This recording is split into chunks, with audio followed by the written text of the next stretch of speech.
Yeah, how's it going today? I'm gonna be talking about Swift with regards to payment and what that is.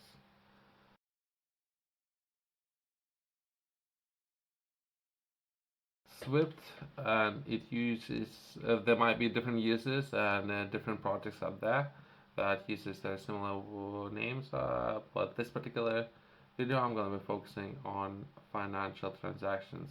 And Swift typically refers to international financial transaction that uses the SWIFT Society of Worldwide Interbank Financial Telecommunications Network. SWIFT is a messaging network used by banks and financial institutions around the world to securely and effectively exchange information and instructions for international monetary transfers. If anything, I would like to highlight that there are different methods and different ways of sending messages, from what I understand, and perhaps confirmation messages, security messages, and different ways how people would understand sending payments, I guess. When someone mentions a SWIFT payment, they usually refer to a cross-border or international payments that is facilitated throughout SWIFT network. Let's take a look at how it generally works. It starts, it's gonna be 5 steps, right? First step would be instructions. The sender's bank, also known as the correspondence bank, receives instructions from the sender to transfer a certain amount of money to the recipient's bank account in another country. That's overall instructions, and that's the first step. Second step, message creation. The sender's bank creates a secure Swift message that includes all of the necessary details about the payment, such as the recipient's bank details, account number, the amount to be transferred, and any other relevant information to be collected. That's overall message creation. I'm covering the system and how a system is operating right now as we speak. I believe one of the largest systems out there with this particular system and how banks can use this system as many different options are out there. But the system and the way how it works, step three, a message transmission. The sender's bank sends a SWIFT message to the recipient's bank throughout the SWIFT network. The message is transmitted securely and usually includes a unique reference number for transacting.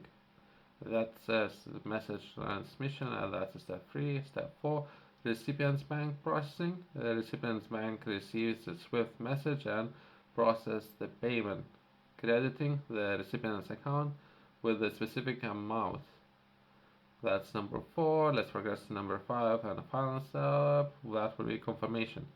Both the senders and the recipient's bank sends acknowledgement to each other with a SWIFT network to confirm that the transaction has been completed. Which is interesting. So overall, that both parties agree on what happened, and that's overall admin, right? So that's a middle person in the middle, where if you were to transfer money to your neighbor, right, for whatever reason that might be. So acts in this particular instance as an admin and does all the work for you. So that's basically the system, right? So you're paying bank to do all the admin work.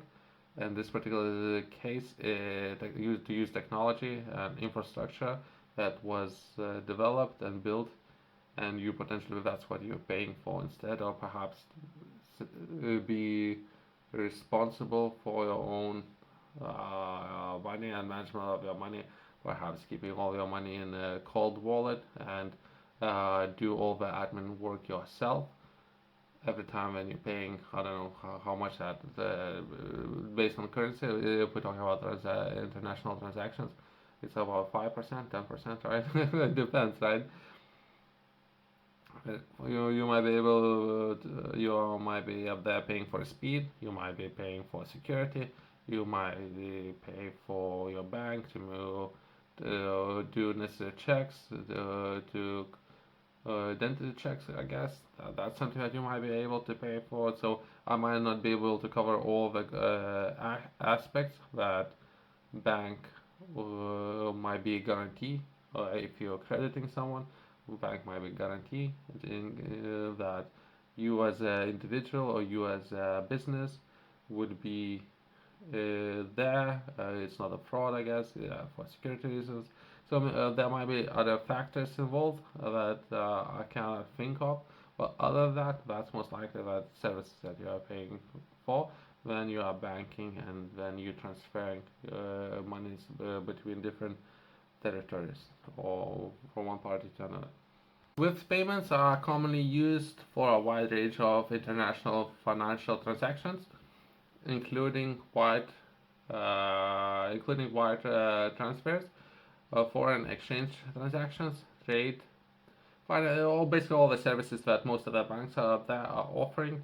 So banks basically can use SWIFT system in particular to cover some of the services that you can find in everyday bank, right?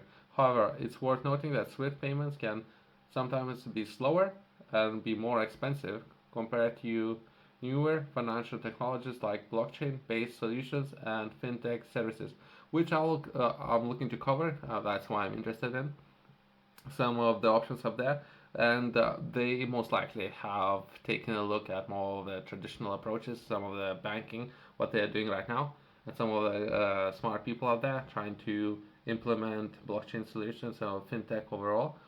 That would be banking and technology, and that's what is fintech, right? Which offer faster, more cost-effective cross-border payments. Something that I covered already. That would be a Lightning Network and how those payments can be potentially completed and executed on that network. The SWIFT network is currently used by more than 11,000 financial institutions in over 200 countries and territories around the world. Those numbers of overall the figures might change depending on when you're watching the video, and I don't know if it's accurate right now.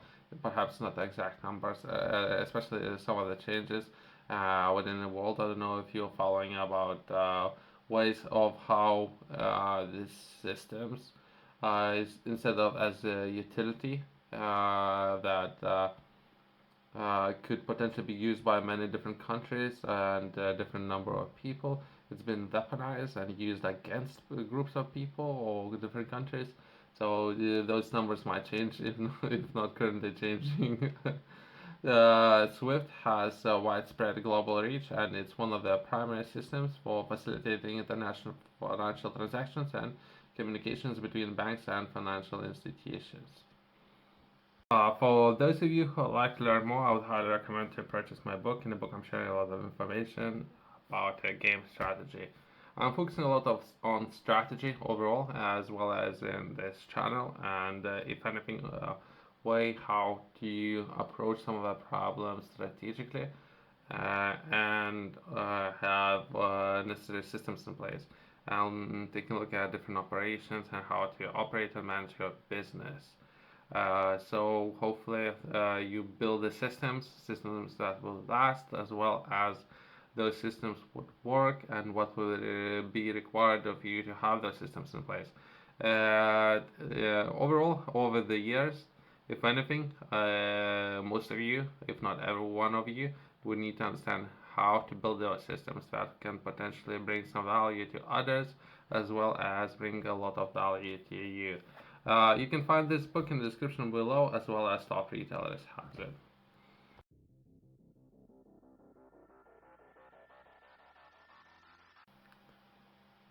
Overall, Swift system, and for those of you who are using some of those banking providers or service providers out there, I would highly recommend to do some research on the way how those systems do work.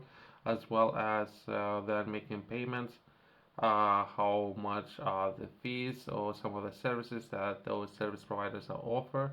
There might be, if not right now, in the future, there might be some opportunities within the market of that. Some of those contracts, if you haven't read already, I would highly recommend to read some of those contracts with some of those banking providers and what what main concerns. Perhaps they do offer some of the good services as well as some of the services currently perhaps overcharged, if anything. Thanks for watching. I'll see you next one. Thank you.